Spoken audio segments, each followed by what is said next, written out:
नमस्कार फ्रेंड्स, मैं रितु रानीवाला नो सेल्फ मेडिटेशन ग्रुप में आप सबका स्वागत करती हूँ और आज के इस स्वाध्याय सत्र में जुड़ने के लिए आप सभी का धन्यवाद करती हूँ। फ्रेंड्स, हमने यहाँ पर जो किताब का स्वाध्याय हमारे यहाँ चल रहा है, एक आत्मा की यात्रा, सोल्स जर्नी। हमने अब तक 3 चैप्टर को कंप्लीट नहीं किया है। इनफैक्ट 2 चैप्टर कंप्लीट किए हैं और थर्ड चैप्टर का फर्स्ट पार्ट कंप्लीट किया है।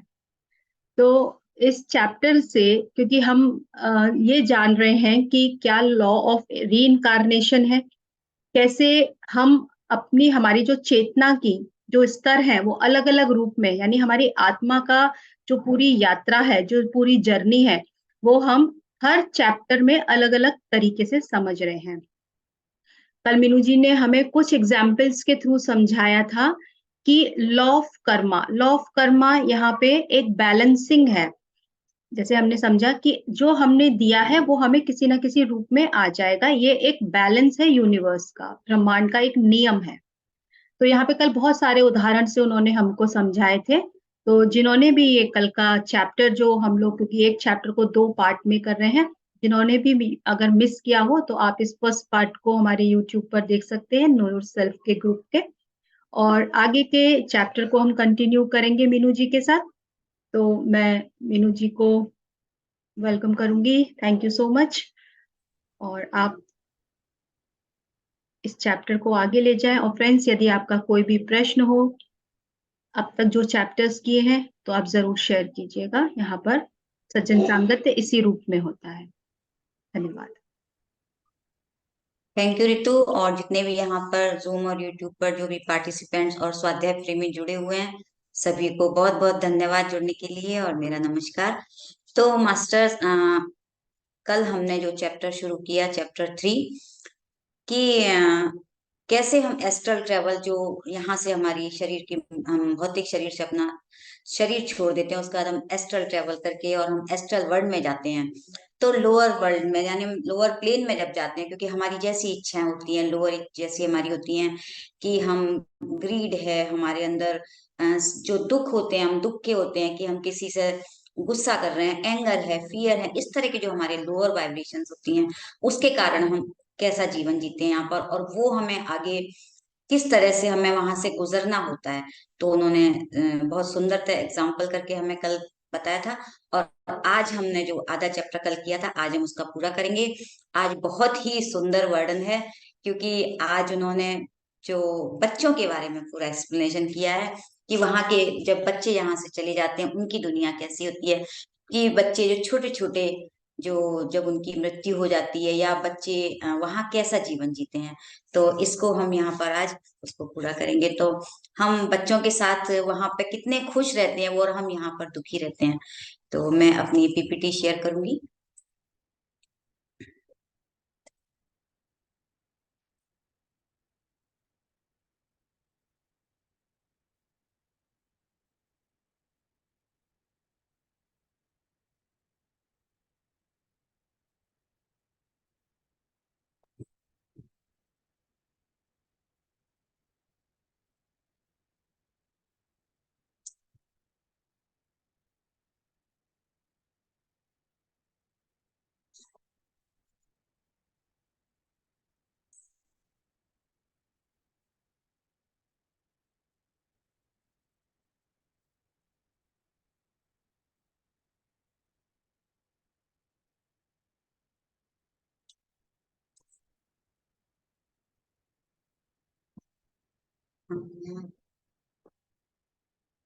एनलार्ज नहीं हुआ ना?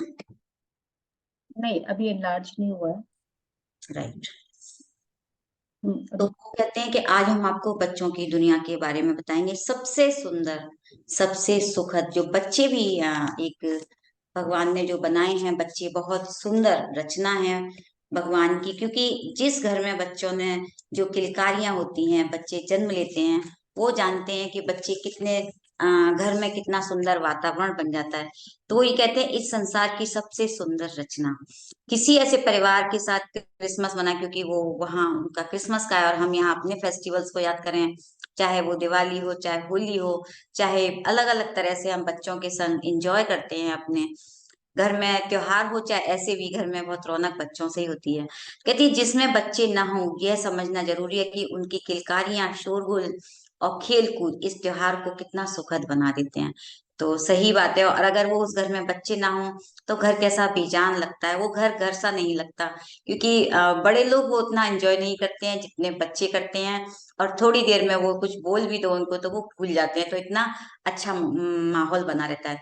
उनके बिना कुछ भी वैसा नहीं रहता, घर बेजान लगता है। दुनिया में कहीं खुशी का नाम भी नहीं है। तो दुनिया में बच्चों की हंसती गाती आवाजें सबसे अद्भुत और सुखद वस्तु है। अगर कुछ कई बार आप नोटिस करेंगे, अगर हमारा मन अच्छा नहीं हो और बच्चों से 2 मिनट बात कर लो तो हम अपने गम तो भूल ही जाते हैं और बच्चों के साथ मस्त हो जाते हैं। तो सबसे सुखद वो हमारा समय होता है। इस बात को सबसे ज्यादा वो लोग याद करते हैं जिन्होंने कभी इसका अनुभव किया था। यानी हम भी अपने बचपन से होके आए हैं, और अगर हम उस बचपन में वापिस जाएं तो हमें बहुत अच्छा लगता है। कहते हैं ना, कभी भी ध्यान में जाओ और अपने बचपन में चले जाओ, उस पल को याद करो जो आपने बचपन में बहुत अच्छा महसूस किया हो। तो जिन्होंने कभी इस पल का अनुभव किया हो, अब वो बड़े हो गए हैं, तो हम लोग वयस्क हो गए हैं। और बच्चे वो बड़े होकर उन वयस्कों की भीड़ में खो गए हैं। यानी हमारे अंदर वो बचपन नहीं रहा है। लगता है बच्चे ही वास्तव में ऐसे प्राणी हैं जो दुनिया में आनंद का सही अर्थ जानते हैं। बिल्कुल सही बात है। कहते हैं ना, अब हम ध्यान में आ गए हैं तो हमें बच्चों जैसे बन जाना है। कई बार ऐसे अपने आप को इस तरह से खो दो अपने अंदर की हम बच्चे ही हैं, और वैसे बन जाओ। तो इस स्पष्टीकरण के पीछे यही एक सच्चाई है कि जब वो धरती पे जन्म लेते हैं, जब पृथ्वी पे उनका जन्म होता है, तो वो सीधे स्वर्ग से उतर कर आते हैं। क्योंकि उनके अंदर डुअलिटी का कुछ भी नहीं होता, और वो 3 साल की उम्र तक उनका उस ब्रह्मांड से, उस उच्चतम रूप से उनका संपर्क बना रहता है।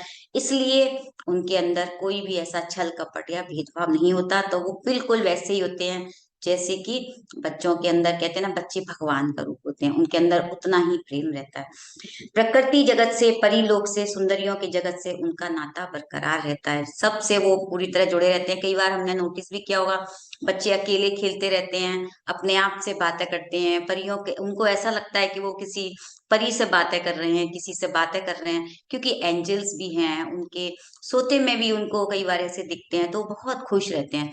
तो इस तरह से उनका वहां से नाता रहता है उस जगत से, जिसे धरती के लोगों ने न कभी सुना है न ख्वाब में देखा है। सब कुछ धरती के लोग कैसे देखेंगे, क्योंकि वो तो अपने ही दुनिया में मस्त हैं। इस बाहरी दुनिया में, इस चमक धमक में उन्होंने सब कुछ भूल चुके हैं। वो बड़े होने पर यह नाता परंपराओं तथा प्रतिष्ठा के आधार पर पीछे छूट जाता है। और सही बात है, हम अपने बिलीफ सिस्टम, जो हमारी कस्टम्स हैं, हम अपने परंपराएं, जो हम अपने रीति रिवाज, इनकी वजह से हम सब कुछ छोड़ देते हैं। क्योंकि हम अपने ही जीवन में इतने मस्त हो गए हैं, हमको इन सब चीजों का कोई ख्याल ही नहीं रहता। यही स्थिति पशु जगत की भी बताते हैं वो, कि जो जानवर होते हैं उनके बच्चे भी बिल्कुल वैसे ही होते हैं। छोटे से छोटे छोटे, आप कभी बच्चों को देखिए, किसी जानवर के बच्चे को, चाहे वो शेर के बच्चे हो चाहे किसी के भी बच्चे हो, बच्चे बच्चे ही होते हैं। तो पशु जगत के बच्चों में भी वही भावना होती है कि शेर का बच्चा छोटा होने पर बहुत प्यारा लगता है। उन्हें कोई भी चीज का डर नहीं है। शेर से आज हम कितना डरते हैं, लेकिन आज शेर के बच्चे, छोटे बच्चे होते हैं, वो तो किसी से नहीं डरते हैं। उनके अंदर वो भावना ही नहीं होती है। वे सीधे उस जगत से आए जहां उन्हें डर से परिचय नहीं था। क्योंकि डर कहाँ है, डर तो इस धरती पे हम लोगों ने उनको, उनके अंदर हमारे प्रति, मनुष्य के लिए, एक दूसरे के लिए सबके अंदर डर है। यहाँ डुअलिटी है, यहाँ प्रेम है तो नाराजगी है, गुस्सा है, और भेदभाव है, अटैचमेंट डिटैचमेंट, सब कुछ तो हमारा यहाँ भौतिक शरीर में ही है। लेकिन वहां डर भी नहीं है जिस दुनिया से बच्चे आए हैं। तो हम जब छोटे थे तो मनुष्य के बच्चे हो चाहे जानवर के बच्चे, उनके अंदर ये कब आता है, कुछ महीनों के बाद या कुछ समय के बाद, कुछ सालों के बाद, उनकी जो नैसर्गिक वृत्ति है, यानी जो उनके अंदर धीरे धीरे डेवलप हो जाती है, जो वृत्तियां उनकी हैं, उनकी समूह आत्मा का एक अंश है। यानी जैसे जानवर होते हैं, जैसी मनुष्य हैं चाहे वो जानवर हैं, उनकी जो प्रकृति है उसी तरह से उनके अंदर वो वृत्तियां डेवलप होने लगती हैं।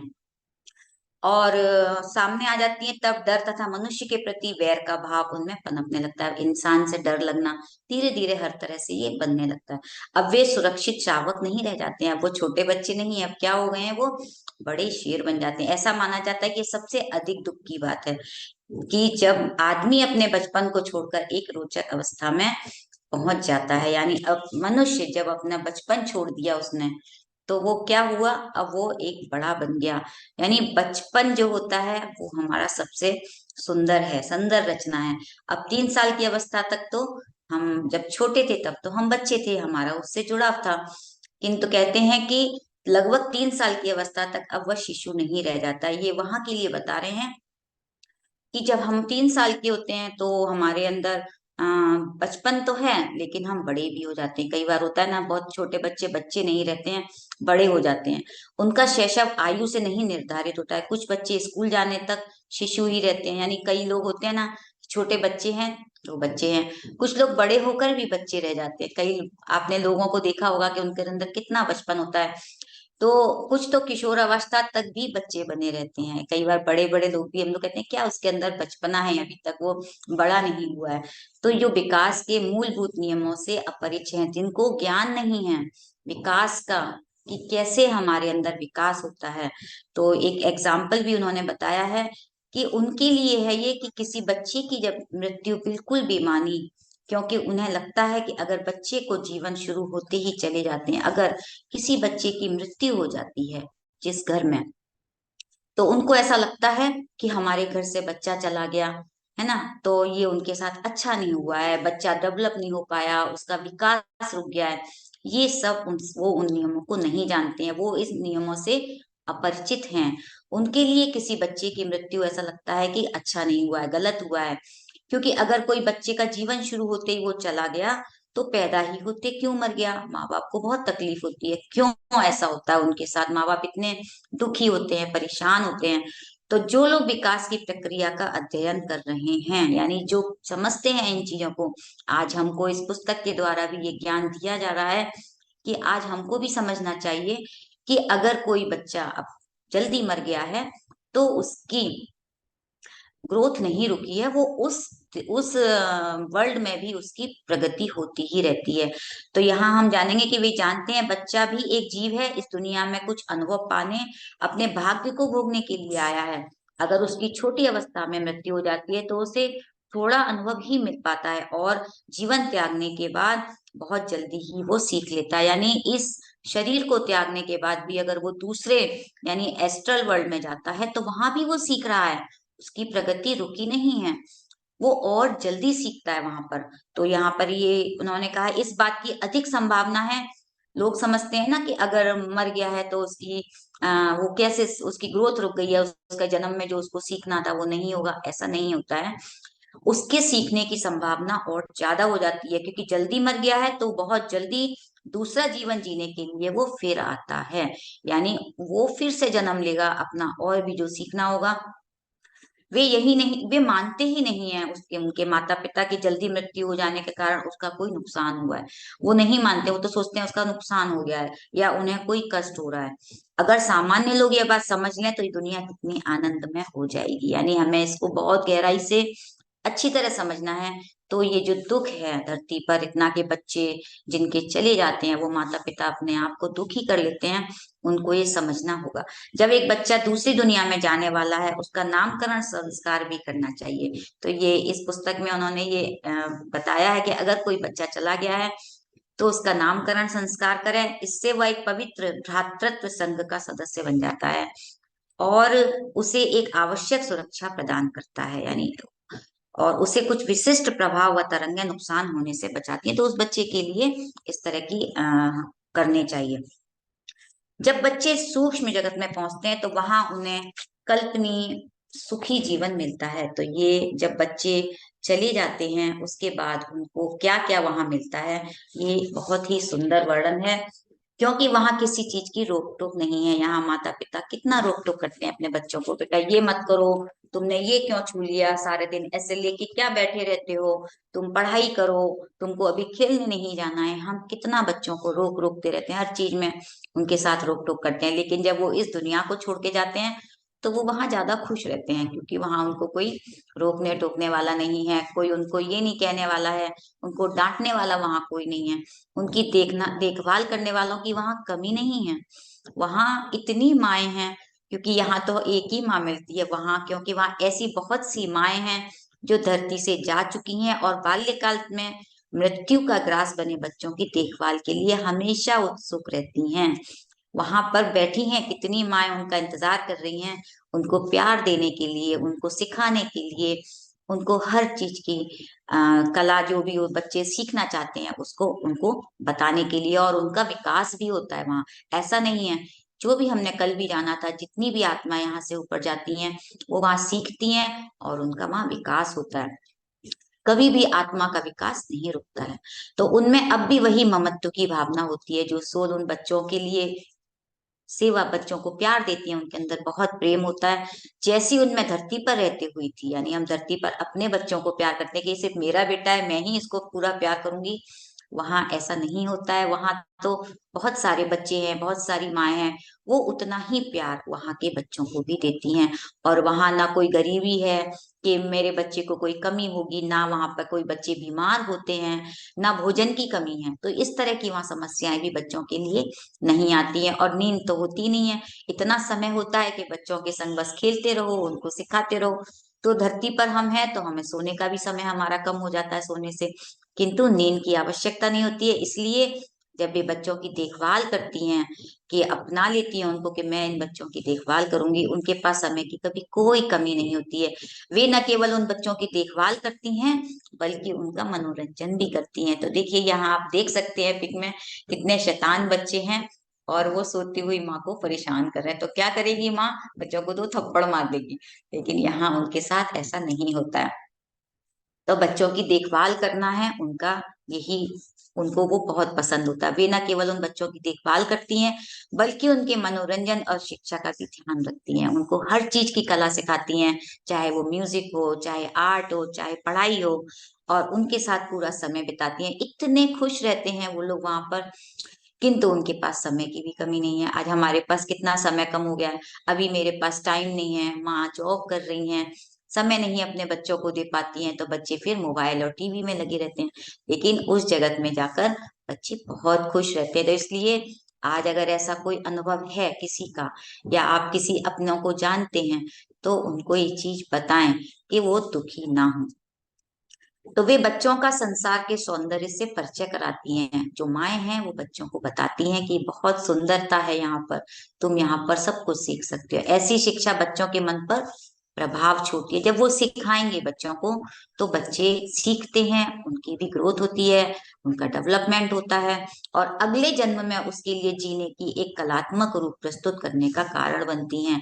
यानी जब बच्चे का जब जन्म होता है, नया जन्म लेता है, तो उसके अंदर और भी कलात्मक रूप, यानी उसके अंदर बहुत सारी क्रिएटिविटी, क्योंकि आजकल जो बच्चे आ रहे हैं कितनी क्रिएटिव बच्चे होते हैं। हम कहते हैं ना छोटे छोटे बच्चे आजकल कितने क्रिएटिव होने लगे हैं। ये सब समय के साथ परिवर्तन है, क्योंकि हम देख रहे हैं बच्चे ऊपर से यहाँ से सीख के जाते हैं, वो और भी सीख के आते हैं। तो वहां पर पालने वाली माता हमेशा मौजूद रहती हैं, जिनके पास सहायकों द्वारा भी बच्चे लाए जाते हैं, क्योंकि जब उनके स्पिरिट गाइड्स होते हैं उनके बच्चों को वहां लेकर पहुंचते हैं, तो जब छोटी अवस्था में बच्चे मर जाते हैं, उनके स्पिरिट गाइड्स उनको जब लेके जाते हैं, तो उन बच्चों की वो हर तरह से सिखाती हैं, उनको बताती हैं। तो वयस्कों की तरह बच्चे भी उस दुनिया में चले जाने पर बदलते नहीं हैं। यानी अगर किसी का ये प्रश्न है कि क्या बच्चे वहां पर बड़े होते हैं, नहीं, वहां ऐसा इसमें ये आगे आएगा कि वहां बहुत से लोग हैं जो उन बच्चों के साथ खेलने को तत्पर रहते हैं। और जो ये आत्मा है, इसको उन्होंने कहा है नेचर स्पिरिट्स होती हैं, ये प्रकृति आत्माएं कहती हैं, जो सूक्ष्म जगत में बच्चों के खेलों में खूब भाग लिया करती हैं, अलग अलग तरह से उनको गेम्स भी खिलाती हैं।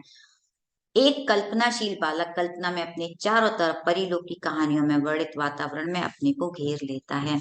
यानी अगर बच्चे ने कोई कल्पना की है, उसने सोचा, वैसी ही दुनिया उसको वहां बना लेता है, वो कल्पना कर लेता है, उसको कुछ भी चाहिए तो कल्पना के द्वारा उसको वहां मिल जाती है, हर चीज वहां अवेलेबल होती है।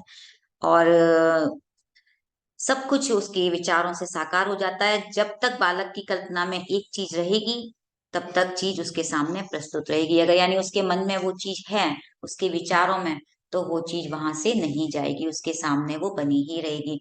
अगर एक बच्चे ने चाहा चाहा कि मुझे स्विमिंग करनी है, तो वो स्विमिंग भी कर सकेगा। अगर कोई बच्चा चाहेगा कि मुझे नाव में जाना है, तो वो नाव में भी जा सकेगा। यानी किसी तरह से भी जो भी कल्पना करेगा उसको वहां पर मिल जाएगा। और जो आजकल के हम बच्चे देखते हैं कि ना, कितने प्रोग्राम देखते हैं, उनके पसंदीदा जो आर्टिस्ट होते हैं, जो उनके कलाकार होते हैं, तो वो उनको भी कार्टून्स होते हैं, तो उन सब से भी अगर वो जैसे चाहे वो अपना रूप बदल सकते हैं।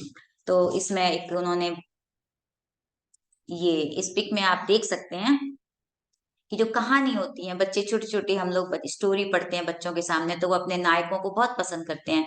कोई कहता है कि मुझे टॉम एंड जेरी पसंद है, कोई कहता है कि मुझे अलग अलग आर्टिस्ट जो रॉबिन हुड पसंद है। यानी कोई भी अलग अलग जगह के अलग अलग हीरोज होते हैं, क्योंकि उनके कार्टून चैनल भी अलग होते हैं। तो यहाँ उन्होंने नाम दिया है रॉबिन हुड का, जैसोंकार और हर्मीस का। तो अगर वहां के बच्चे जैसी भी चाहें, वो उस तरह से अपने पात्रों के साथ पसंदीदा समय बिता सकते हैं और रूप भी बदल सकते हैं। तो कहते हैं जैसे ही उन्होंने कल्पना की कि उनका चरित्र का निर्माण हो जाता है, यानी उनका जो सूक्ष्म शरीर है, उनका उनकी जो प्लास्टिक एस्ट्रल बॉडी है, उस तरह से कैसा भी रूप रख लेती है। तो वो जो आकार ले लेती है, कुछ देर के लिए बच्चा वैसा बन जाता है। यानी अगर बच्चे ने सोचा कि मुझे तो हर्मीज बनना है, एक उड़ने वाला हीरो, तो वो वैसा बन जाएगा जिसकी वो कल्पना कर रहा है। वैसा ही पंखों वाले जूतों पहने हुए हर्मीस बन जाता है। और शेर, वो जो फॉरेस्ट का हीरो है रॉबिन हुड, वो बन जाता है। तो यानी अगर बच्चा जैसी कल्पना करेगा, वो वहां अपनी पसंदीदा जीवन वहां पर बिताता है। फिर जैसे ही नॉर्मल होता है, वो अपना जीवन जीता है। तो अपनी काल्पनिक दुनिया में बच्चे वहां बहुत खुश रहते हैं। तो उसका जो प्लास्टिक एस्ट्रल बॉडी है, वो जैसा चाहे उसको रूप बदल देता है, उसकी आज्ञा का पालन करता है। ये भी अपने आप में बच्चे के लिए बहुत अद्भुत एक वहां के लिए शिक्षा है कि अपने काल्पनिक पात्रों के साथ, जो उन्होंने काल्पनिक पात्रों के साथ वो खेलते हैं, रहते हैं, वो बहुत कुछ उनको वहां सिखा देते हैं, जो कि इस धरती पर संभव नहीं है। इस भौतिक जगत में तो नहीं हो सकता, वो तो सिर्फ टीवी देखते हैं। हम लोग बच्चों को कई बार कहते हैं ना, जाओ इस तरह के प्रोग्राम में जाओ। तो हमें ऐसे बच्चों को जरूर करना चाहिए। बच्चे बहुत क्रिएटिव बनते हैं, और जब करने से बच्चे, इस तरह के स्कूल में प्रोग्राम होते हैं, उनमें बच्चों को भेजें, तो बच्चे बहुत कुछ सीखते हैं। तो कहते हैं कि कि हम सब जानते हैं, बच्चे एक के बाद एक सवाल पूछते हैं। अक्सर आजकल कई बार ऐसा होता है ना, कोई कोई बच्चे इतने सवाल पूछते हैं कि थक जाते हैं उनके जवाब देते देते। कई बार हमें चुप भी रहना पड़ता है, या गुस्से में माए थप्पड़ भी मार देती हैं, कि डांट भी लगा देती हैं, या कोई भी ऐसा समय होता है। हर समय हम बच्चों की बात का जवाब नहीं दे सकते हैं। तो कहती हैं उस बच्चे में इतनी समझ नहीं है, कि उसका मस्तिष्क का इतना विकास नहीं हुआ है कि हमारे जवाब को वो समझ सके। तो हम चुप भी रह जाते हैं, खींच कर डांट भी देते हैं कि ज्यादा वो सवाल ना पूछे हमसे। और उस तो अब क्या होगा, हम उसके अगर सवालों के जवाब नहीं देंगे, तो वो बच्चा गलत भी सोच सकता है कई बार। लेकिन हमें फिर थोड़ा सा समझा देते हैं कि नहीं ठीक है, सोच समझ कर उसको बता देते हैं कि भाई ठीक है, ऐसे समझ लो। तो उनके हम अपनी तरह से जवाब भी दे देते हैं। तो कई इसमें ये बताते हैं कि अच्छा तो यही है कि अभी जवाब ना ही दें, बजाय कि उसके मन में कुछ गलत धारणा बना ली। यानी हमें कई बार हम अपने ऐसा बोल देते हैं बच्चों के कि भाई बच्चों पे गलत असर पड़ जाएगा, तो हम ऐसे उनके उत्तर ना दें। तो सूक्ष्म जगत में ऐसा नहीं होता है। ये तो हमारी दुनिया की उन्होंने बात बता दी कि हम ऐसा करते हैं। लेकिन एस्ट्रल वर्ल्ड में क्या होता है? एस्ट्रल वर्ल्ड में तो हम जो जवाब उसे देना चाहते हैं, उसका चित्र बनाकर उसकी आंखों के समक्ष आ जाता है। यानी अगर माओ ने, जो वहां पे माए उसकी देखभाल कर रही हैं, उनको सिखा रही हैं, अगर वो उन माओ से कोई भी जवाब मांगते हैं, तो वो साथ साथ उनका चित्र बना लेते हैं, और वो मॉडल बनाकर उन शब्दों से अपने आप को बहुत जल्दी वो सीख जाते हैं। तो एक जीवित मॉडल की तरह निश्चय ही शब्दों में समझाने से यह तरीका बहुत बेहतर है। यानी अगर वो वहां अपने आप ही अपनी क्रिएटिविटी के द्वारा मॉडल बनाकर सीख रहे हैं, तो बहुत अच्छी बात है। तो ऐसा नहीं है कि हमारे बच्चे वहां नहीं सीखते हैं। हमारे बच्चे वहां ज्यादा अच्छी तरह से अपने आप को वहां पर मॉडल बनाकर सब कुछ सीख लेते हैं। तो हम तो डांट नुकुट के चुप कर देते हैं, लेकिन वो वहां पर सब कुछ अपने आप कर लेते हैं। तो ये बच्चों के लिए और माँओं के लिए बहुत अच्छा यहाँ पर उन्होंने बताया है कि हमें अपने बच्चों को समझाना चाहिए, समय देना चाहिए।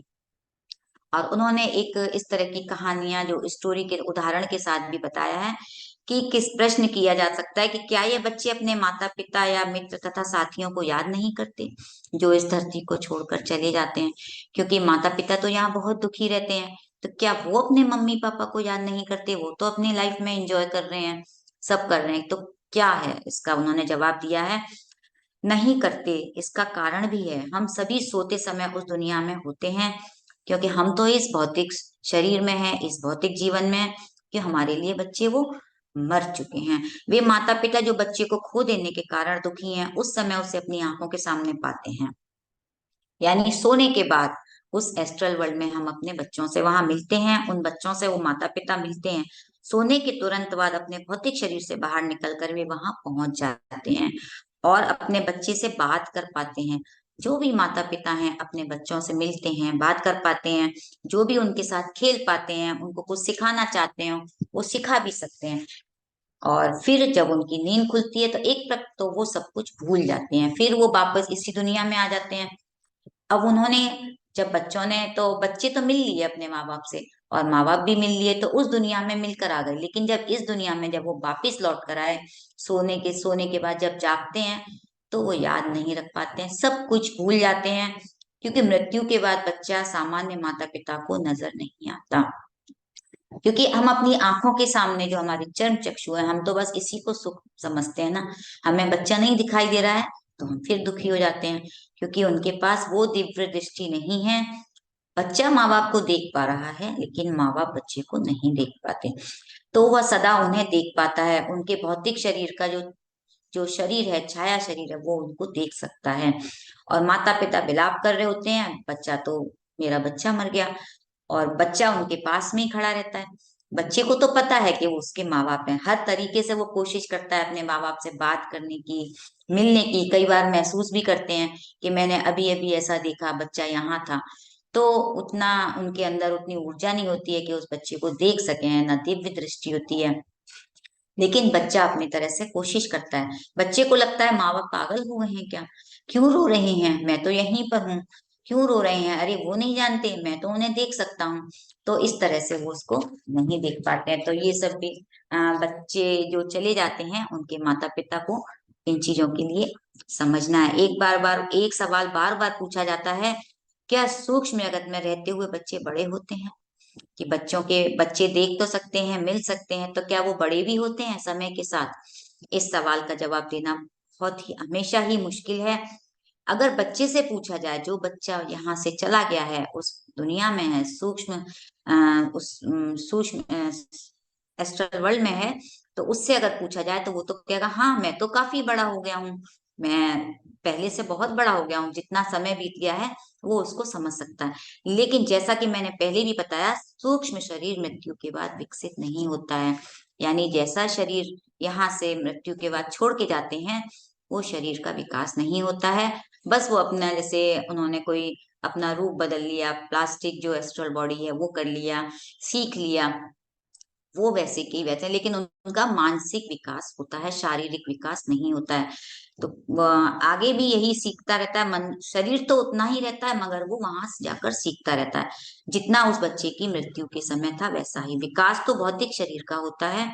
जन्म के बाद व्यक्ति का शरीर धीरे धीरे बड़ा होता है, यानी भौतिक शरीर हमारा बढ़ता है। हम देखते हैं, हम छोटे थे, हम इतने सालों के बाद हमारा शरीर परिवर्तन हो गया, किंतु उस दुनिया में जाकर शरीर नहीं बढ़ता। जन्म के बाद व्यक्ति का शरीर धीरे धीरे बड़ा होता रहता है, अपने पूरे आकार को प्राप्त कर लेता है, और इस दौरान उसकी मृत्यु न हो जाए तब तक वो अपना उसका विकास होता रहता है। जब मृत्यु हो जाती है तो उसका विकास रुक जाता है। जब भौतिक शरीर ही नहीं रहेगा, तो उसके अनुकूल ही उसको सूक्ष्म शरीर को बदलना पड़ता है और उसका विकास रुक जाता है। तो बच्चा जब ये कहता है कि वह बड़ा हो गया है, इसका मतलब है कि उसका मानसिक विकास हो रहा है, वह सोचता है कि वो बड़ा हो गया है। उसकी प्लास्टिक जो एस्ट्रल बॉडी है, उस विचार का उत्तर देती है, यानी उस शरीर से उसका उत्तर आ रहा है। कुछ समय के लिए बड़ा हो जाता है, जैसे ही वो विचार त्याग देता है, वैसे ही वो छोटा हो जाता है। जैसे अगर बच्चे ने बोला हाँ मैं बड़ा हो गया हूँ, तो वो साथ साथ उसका प्लास्टिक बॉडी उसको बड़ा कर देगा। ओके, फिर जैसे ही उसका विचार निकल गया तो वो छोटा हो जाएगा। तो ये मतलब एक कह सकते हैं कि बहुत काल्पनिक दुनिया है बच्चों के लिए। इसमें कोई रहस्य की बात नहीं है, यह प्रकृति के नियम के ही अनुरूप है। यानी जो भी कुछ हो रहा है प्रकृति के अनुरूप हो रहा है। और एक एग्जाम्पल और भी है कि एक बार मैंने बहुत रोचक उदाहरण देखा किस प्रकार का यह नियम काम करता है। एक पति पत्नी एक सड़क दुर्घटना में एक साथ उनकी मौत हो जाती है, यानी दोनों मर जाते हैं। और पति पत्नी की मौत होने से उनकी 10 साल जो पहले उनकी एक बेटी, 5 साल की बेटी उनकी 10 साल पहले खत्म हो गई थी, अब वो उस बेटी से ऊपर जाके मिलते हैं। यानी बेटी पहले जा चुकी थी 5 साल की, और 10 साल के बाद जब उसकी मृत्यु हुई तो अब उनकी निगाहों में तो यही था कि मेरी बेटी 15 साल की होगी। तो उनके जो हस्बैंड था उसको तो ज्ञान था रहस्यात्मक, जो इस इन चीजों का कि जो गूढ़ जो ज्ञान होता है, गुह्य विद्या नाम दिया है, वो उसका अध्ययन कर रहा था। तो उसको तो पता था इन चीजों का, लेकिन उसकी पत्नी को कोई ज्ञान नहीं था। जब वो वहां पहुंचे तो उन्होंने देखा उसकी बेटी से, जब वो वहां मिले तो उसी तरह से वैसी ही देखी जैसी उनकी बेटी उनको छोड़ कर गई थी, और वो जीवित थी। जैसे ही उसने देखा उसने गोद में उठा लिया उसको, कि जैसे वो पिता अपने घर वापस आते हैं दफ्तर से, सो बेटी को गोद में उठाते हैं, तो वैसे ही उसने वहां पर भी उसको बेटी को गोद में उठा लिया। और पत्नी जिसको ज्ञान नहीं था, उसने अपनी बेटी को, उसको देखा 15 साल की बेटी हो गई है। तो देखिए, पिता को ज्ञान था तो उसने बेटी को 5 साल का उसको देखा, और माँ ने अपनी बेटी को 15 साल का, तो उसका जो दूसरी दुनिया में उसका बेटी ने उसका स्वागत किया। तो उसे निराशा नहीं हुई, क्योंकि उसकी बेटी बहुत खूबसूरत, आंखें और चेहरा बहुत खूबसूरत हो गया था। उसका ऊंचा कद वैसा ही पाया जैसे उसने उसकी कल्पना की थी। तो बच्चों के लिए माँ कितनी कल्पनाएं करती है कि मेरी बेटी इतनी बड़ी हो गई होगी, उसे देखते ही बोलती है अरे तुम तो बड़ी हो गई हो, तुम तो युवती लगने लगी हो, कितनी सुंदर लगती हो। तो ये उसका जो पति था, जो मतलब बेटी का फादर था, उसको इन सब चीजों का पता था कि वो प्लास्टिक जो तत्व था उसके अंदर, उसके कारण ये सब हो रहा है। और जैसे ही उन्होंने सोचा वैसा ही उनको शरीर दिखाई दे गया। तो इसलिए हैरानी नहीं थी, अपनी पत्नी के आनंद को वो तोड़ना नहीं चाहता था। देखिए, वो समझ रहा था कि उसकी पत्नी इसी में खुश है, तो वो उसकी खुशी को खत्म नहीं करना चाहता, और वो बताना भी नहीं चाहता था कि ये तुम जो देख रही हो ऐसा कुछ नहीं है। तो उसने अपनी बेटी को जैसा सोचा, उसकी बेटी उसके सामने वैसी ही आ गई। इस तरह से उसकी जो पुत्री की जो आत्मा थी उसके अंदर, वैसी ही उसने सोच सोच के उसके अंदर जो कल्पना बना ली थी वो वैसी उसको दिख रही थी, और नींद में भी वो उससे मिलते रहते थे। तो इस तरह से ये उदाहरण है कि जो माता पिता इस तरह से जो मिलते हैं शरीर को बच्चों को वहां पर मिलते हैं। तो सूक्ष्म जगत में एक और भी इन्होंने उदाहरण दिया है कि माता पिता बच्चों के जीवन के बारे में अपने विचारों को समाप्त करने से पहले मैं एक उदाहरण देना चाहता हूँ कि किस प्रकार बच्चे की मृत्यु उसे फायदा पहुंचाती है। यानी अभी ये बताया था उन्होंने कि मृत्यु से फायदा होता है, अब क्या फायदा होता है हम इसको समझेंगे।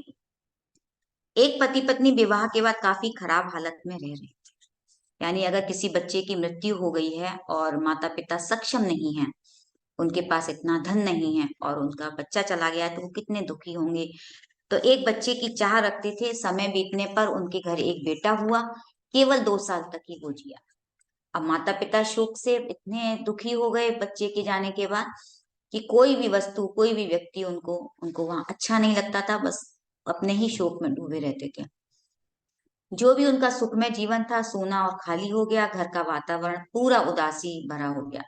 समय बीतने के साथ साथ कोई भी ताकत ऐसी नहीं होती है कि माँ बाप की कम कर सके, लेकिन समय के साथ धीरे धीरे पीड़ा को कम तो कर ली, लेकिन चोट तो अंदर थी ही, क्योंकि उनका जो छोटा 2 साल का बच्चा उन्हें छोड़कर चला गया था। किसी से बात भी नहीं करते थे, आपस में भी ज्यादा बात नहीं करते थे वो दोनों। दोनों ने ही चाहा चलो ठीक है, अपने भविष्य को हम सुधारेंगे, संवारेंगे, सजाएंगे।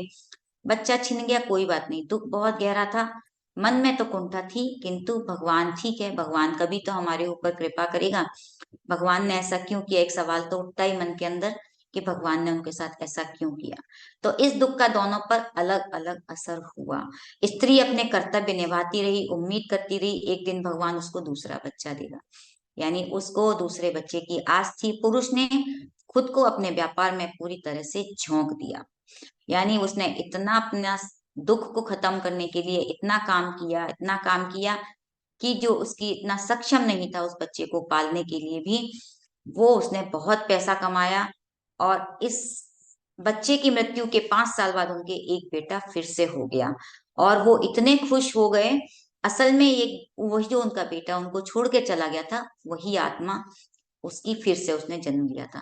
तो पिता ने जो व्यापार के लिए जो मेहनत की थी, और जो धन दौलत, जो भौतिक वस्तुएं जो उनके सुख के लिए उन्होंने इकट्ठी की थी, इस बेटे के पढ़ने के वक्त काम आ गया। और पिता के पास जो धन था, इतना धन इकट्ठा किया था अच्छी शिक्षा देने के लिए, जो कि 5 साल पहले वो नहीं कर सकता था, आज उस बेटे के लिए वो काम आ गया। तो ऊपर से बेकार दिखाई गई बच्चे की मौत का परिणाम ये दिखाया है कि पति पत्नी ने दुख सहकर अपने बहुत से कर्मों के फल को उन्होंने चुका दिया। यानी अगर वो दुखी थे, उनका बच्चा उनसे छोड़ के चला गया, तो ऐसे कोई कर्म थे जिसके कारण उनको वो दुख झेलना पड़ा। और बच्चे को अपने पूर्व जन्म के कर्मों के फलस्वरूप अच्छी शिक्षा पाने का जो अधिकार मिला था, उसके लिए उसे पहले शरीर को त्यागना पड़ा और 5 साल की प्रतीक्षा करनी पड़ी। देखिए, अब यहाँ पर भी उन्होंने कहा है कर्म सिद्धांत, कि बच्चे को भी शरीर त्याग के जाना पड़ा और माँ बाप को भी दुख झेलना पड़ा। तो दोनों को ही अपने अपने तरह से बैलेंस करना था। और फिर जब नया परिवार मिला, बच्चे की आत्मा को इन घटनाओं से कोई फर्क नहीं पड़ता। अगर वो बच्चे ने 5 साल पहले शरीर छोड़ा था, आत्मा को इन चीजों से कोई फर्क नहीं पड़ता। वो यही बताना चाह रहे हैं कि आत्मा को अगर वो पहले शरीर त्याग देती है, बाद में जन्म लेती है, तो आत्मा के ऊपर कोई फर्क नहीं पड़ता है। दूसरा जन्म लेने पर उसे और बेहतर परिस्थितियां मिली। यानी हमें अपने जीवन में अच्छी परिस्थितियां है, जो भी है, हमने अपने जीवन में क्या सीखा, क्या किया, हमें बस ये जीवन में यही समझना है। आत्मा के ऊपर इन चीजों का कोई फर्क नहीं पड़ता, हमें इन चीजों को समझना है। विकास की इस व्यवस्था में कुछ साल बाद जन्म लेने से कोई फर्क नहीं पड़ता। अगर हम कई साल भी हमें लग जाते हैं जन्म लेने में, तो भी हमें विकास जरूरी है। हमें अपनी आत्मा के जो ग्रोथ हो रही है, डेवलपमेंट है, हमें उसको ज्यादा ध्यान देना है। कभी कभी कुछ साल का समय हमारे भौतिक जीवन में किसी परिवार की परिस्थितियों में अंतर ला देता है। सही बात है, जो इनके 5 साल में अंतर लाया, हम भी आज याद करें तो 5 साल पहले हमारा जीवन क्या था। तो परिस्थितियां बहुत सारी बदल जाती हैं, बहुत अधिक अंतर आ जाता है, और उससे आत्माओं जब जन्म लेती हैं तो उनका भी परिवार में जन्म लेने से बहुत असर पड़ता है। तो बहुत सुंदर ये उन्होंने बताया है। और सच बात है कि बच्चों के लिए हमें अगर कुछ ऐसा जिनके जीवन में दुख है, तो उसको दुख ना समझें। उनकी अपनी आत्मा की ग्रोथ के लिए आत्मा ने ही डिसाइड किया है, उनकी अपना सोल प्लान होता है। क्योंकि यहाँ पर आत्मा ने जो भी डिसाइड करती है, वो वैसा ही जीवन अपना चूज करके आती है। माता पिता हो चाहे बच्चे हो, जो भी जीवन आत्मा लेती है, वो अपनी अपने हिसाब से ही चुनती है। तो इन सब चीजों से हमें दुख से बाहर आना है। साधारणतः किसी भी व्यक्ति को आत्मा के मूल स्रोत तक वापस पहुंचना जरूरी होता है। यानी आत्मा क्या चाहती है, आत्मा को तो सिर्फ अपना मूल स्रोत तक जाना है। यानी हमारा जो मूल स्वरूप है, हमारा जो सोर्स है, जहां से हम आए हैं, हमको तो वहीं जाना है। यहाँ पे हमारे रिश्ते नाते जो भी हमने अपने बनाए हैं, वो तो हमने लेसन सीखने के लिए ही बनाए हैं। और यहाँ पर उन्होंने रिकार्नेशन के बारे में भी बताया है कि जो मानस जगत के उच्च स्तर तक हम जाते हैं, जैसे आज हमने जन्म लिया है, तो पहले हम भौतिक शरीर अपनाते हैं अपना, उसके बाद हम एस्ट्रल प्लेन में जाते हैं। एस्ट्रल प्लेन के बाद हम जब उसको छोड़ देते हैं, एस्ट्रल बॉडी को हम त्याग देते हैं, उसके बाद हम मेंटल प्लेन में जाते हैं। और मेंटल प्लेन को हम छोड़ने के बाद हम कॉजल प्लेन में आते हैं। तो इस तरह से हमारा एक पूरा जीवन ये बन जाता है, और पूरा जब फिर से हम रिकार्नेशन होता है, हम नया जीवन लेते हैं। क्योंकि हमारे सिर्फ एक एक शरीर को हम त्याग कर ही आगे बढ़ते हैं। और हम जैसा अपना जीवन में अपने पत्नी सर ने हमको जो बताया है कि हम ज्यादा से ज्यादा सेवा करें, ज्यादा से ज्यादा लोगों के लिए ध्यान सिखाएं, उनको आगे बढ़ाएं, अपनी आत्मा का विकास करें, दूसरों को सिखाएं। इसी से हम अपनी कॉजल बॉडी जो हमारा कॉजल प्लेन में है, वो हमारा सिर्फ ज्यादा से ज्यादा सर्विस हम करेंगे, तभी हमारा विकास होगा। तो मास्टर्स इन्होंने हमें इसके लिए बहुत अच्छी तरह से डिटेल में समझाया है कि वहां का जीवन भी भोगना होता है हमें। क्योंकि जब हमारा शरीर जो हम त्यागते हैं, तो हमें शरीर का वो सूक्ष्म जगत का जीवन भी हमको वहां से भोग कर निकलना होता है, और वहां से हम छोड़ देते हैं तो मानसिक शरीर जाते हैं। तो इस तरह से हम धीरे धीरे अपने अपने एक एक शरीर को त्याग कर ही आगे बढ़ते हैं। न जब तक हम नहीं करते हैं तब तक हमें दूसरा जन्म नहीं मिलता है। तो ये बात समझ लेनी चाहिए कि इस भौतिक जगत पर बिताए गए लघु जीवन का अक्सर ये अर्थ है कि बच्चे के पास छोटे से भौतिक अस्तित्व के बाद कोई अनुभव नहीं होता। यानी अगर उसने छोटा जन्म लिया है तो कोई अर्थ कोई मतलब नहीं है, वो अपना विकास उसकी आत्मा का है। तो अब वो कहते हैं कि अब विकास की प्रक्रिया तो बहुत धीमी होती है, यानी हम लोग को भी समझना है कि धीरे धीरे विकास होना है, कोई हमें हड़बड़ी नहीं करनी है। अब वो भी यही समझा रहे हैं कि अब तुमको भी फिर से, अब तुमको भी यही अनुभव करना है। मैं तुम्हें समझा के जा रहा हूँ कि तुम्हारे को अपने ऊपर भी एक प्रयोग करना है। तुमको खुद को भी, उन्होंने के गुरु ने उनसे कहा है कि तुम्हें एस्ट्रल ट्रेवल करना है, और तुम अब खुद अनुभव करके आओगे कि तुमको तैयार करना है वैसे ही जैसा अभी तक मैंने तुम्हें बताया है।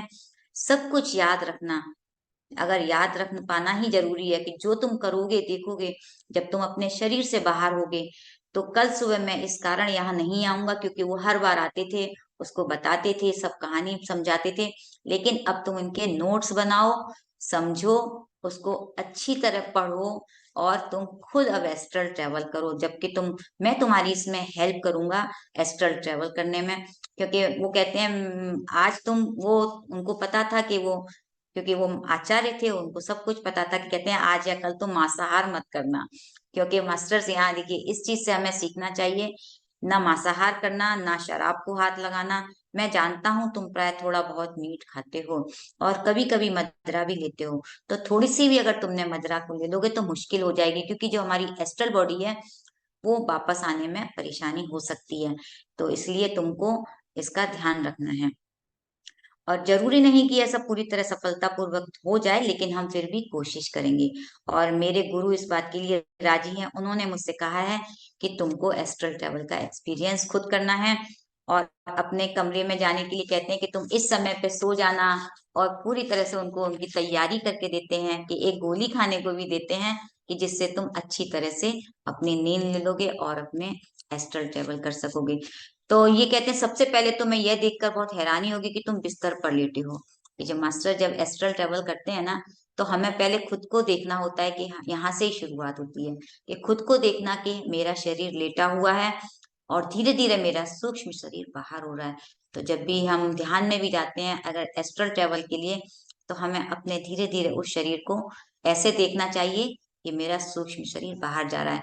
कभी भी हमें डरना नहीं चाहिए, अगर हमारे अंदर डर होगा तो हम नहीं कर पाएंगे। तो हो सकता है तुम डर जाओ, लेकिन तुम जल्दी से अपने शरीर को त्याग दो, त्यागोगे तो वापिस भी आ सकते हो। तो हमारे अंदर कोई डर नहीं होना चाहिए कि पता नहीं मैं वापिस आऊंगा कि नहीं। लोगों के सवाल भी होते हैं कई बार कि अरे मैं एस्ट्रल ट्रेवल करूंगा तो मैं कहीं वापिस आऊंगा कि नहीं आऊंगा। कहते हैं इस तरह से कोई भी डर नहीं होना चाहिए, क्योंकि हम एक सिल्वर कॉर्ड से हमारा शरीर जुड़ा होता है, और तुम कभी भी जब चाहोगे तुम वापस आ सकते हो। तो मास्टर्स मेरा यहाँ चैप्टर 3 कंप्लीट होता है, और वो खुद अनुभव करने के लिए उनको उस जगत में भेजेंगे। आप इस चैप्टर में, अगले चैप्टर में समझेंगे कि वो एस्ट्रल ट्रेवल करके कैसे अपनी यात्रा करके वहां के अनुभव खुद वो करते हैं। तो thank you Ritu ji, thank you, thank you. और जितने भी मास्टर्स यहाँ जुड़े हुए हैं, सभी ने मुझे पेशेंस के साथ सुना, बहुत बहुत धन्यवाद। थैंक यू विनु जी, बहुत अच्छे से आज आपने ये चैप्टर को कंप्लीट किया है। और यहाँ पे बहुत क्लैरिटी से बताया है कि जो बच्चे जल्दी चले जाते हैं तो ऐसा नहीं है कि वो दुखी हैं या नीचे फिर माँ बाप को दुखी होने की जरूरत है। क्योंकि वहां पर उनके भी जो है उनका ध्यान रखा जा रहा है, उनको प्यार से, वहां पे भी मदर्स हैं जो उनका ध्यान रख रही हैं। बहुत अच्छा चैप्टर और बहुत अच्छे से आपने यहाँ पे समझाया हम सबको।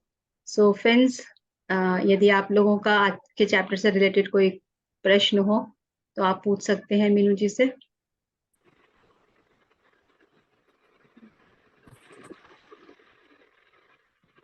आत्मनंदन मैम।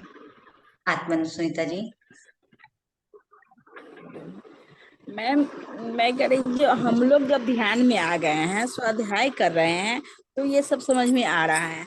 लेकिन जो अभी नहीं कर रहे हैं उनको तो दर्द होता है, बिल्कुल क्योंकि होता है। उनको नहीं मालूम ये सब का है। चाहे मतलब ध्यान में आने के बाद भी इतना ऊपर तो अभी हम लोग नहीं गए हैं। अभी जैसे किसी का सुनते हैं, चाहे कुछ होता है तो दर्द होती है कुछ दिन, जी लेकिन धीरे धीरे फिर संतोष हो जाता है, क्योंकि हम हाँ, लोग धीरे ध्यान में धीरे आए हमें हैं, अपने, स्वाध्याय धीरे सुनते धीरे हैं, हमें, इसके हाँ बारे में बिल्कुल। कुछ कुछ जानकारी हो रही है। बहुत अच्छा आपको ध्यान का मतलब आपकी स्वाध्याय आवाज करवा क्लियर रहे हैं। नहीं है। नहीं, यहाँ नेटवर्क प्रॉब्लम रहता है, आपको बोलती हूँ कि नेटवर्क यहाँ एकदम नहीं रहता है, एक अब दो वीडियो दिन रहता है। वीडियो बंद आपका, कर लीजिए, अपना हाँ वीडियो बंद कर वीडियो। लीजिए। अच्छा, वही बोल रही हूँ कि मतलब जैसे जैसे स्वाध्याय हम लोग सुन रहे हैं, उसी उसे जानकारी मिल रही, हम लोग आगे बढ़ रहे हैं। इसीलिए बहुत आपको बहुत बहुत धन्यवाद, जो ये स्वाध्याय कर रहे हैं, हम लोग को उन्नत मतलब शिक्षा प्राप्त करवा रहे हैं। Thank you, thank you, thank you. हाँ सुनीता जी, बिल्कुल बहुत अच्छा रहता है सर। बिल्कुल ठीक कह रहे हैं कि दुख जो हमारे हैं धरती पर, उन्होंने कहा ना कि ऐसे माता पिता जी वहां मिलके आते हैं, वो अपने बच्चों से मिलते हैं वहां। उन्होंने इसमें क्लियर कहा है कि लेकिन बच्चे आसपास घूमते हैं, अपने माँ बाप के पास ही रहते हैं, लेकिन हमारे अंदर वो दिव्य दृष्टि नहीं है। और दिव्य दृष्टि कब आती है?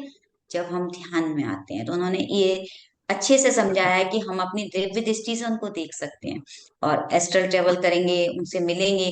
तो ये सब चीजों के लिए देखिए, हम जो भौतिक जीवन जी रहे हैं, उसके लिए हमें अपनी ऊर्जा बढ़ानी पड़ेगी, और ऊर्जा बढ़ाने के हाँ, लिए तो हमें ध्यान ही करना और वो पड़ेगा। भी और ज्यादा मात्रा में। हाँ, धीरे धीरे हर चीज के लिए देखिए, हाँ कभी भी एक साथ कोई चीज भी नहीं मिलती है।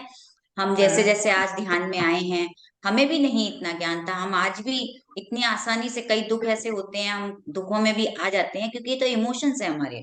ये इमोशंस तो हमको हमारे साथ ही रहेंगे, क्योंकि ये जीवन ही हमारा इमोशन से ही बना हुआ है। बस हमको अवेयर होना है, हमको समझना है इन चीजों को।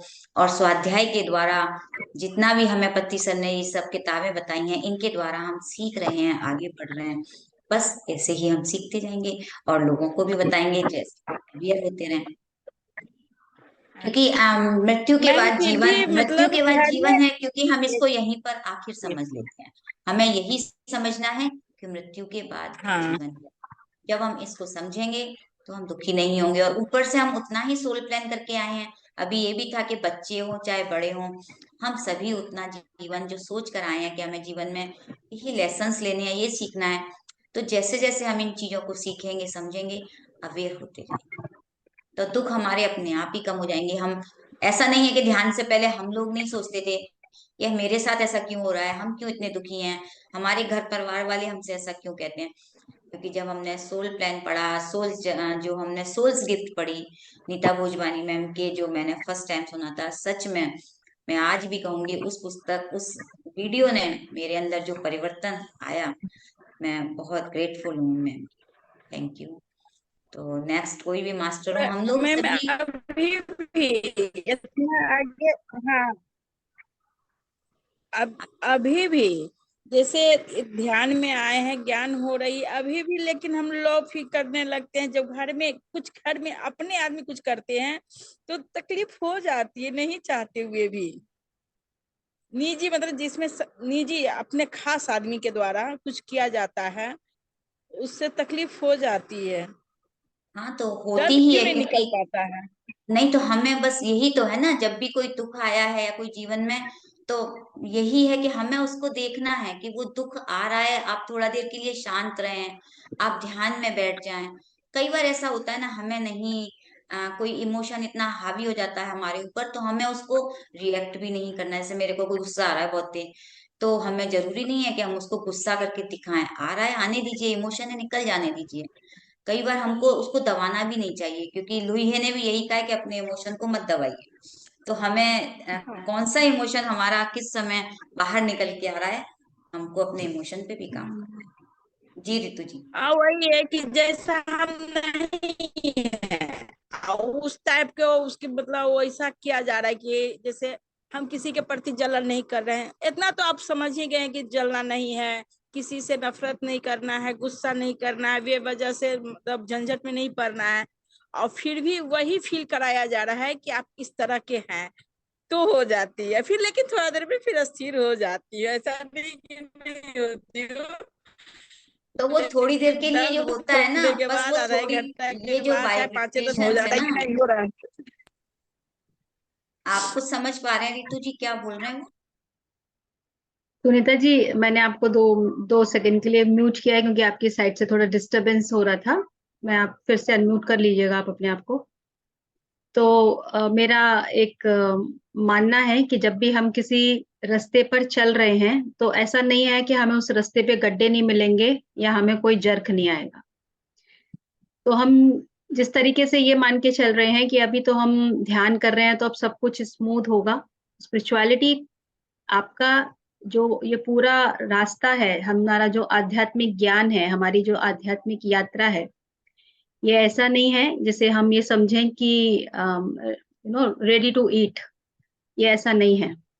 पहली चीज तो हमें हर चीज को जो भी आ रही है उसको स्वीकार करना है। अगर कुछ भी ऐसा है कि हम सब कुछ कोशिश कर रहे हैं फिर भी वही आ रही है तो भी हमें एक्सेप्टेंस में रहना है।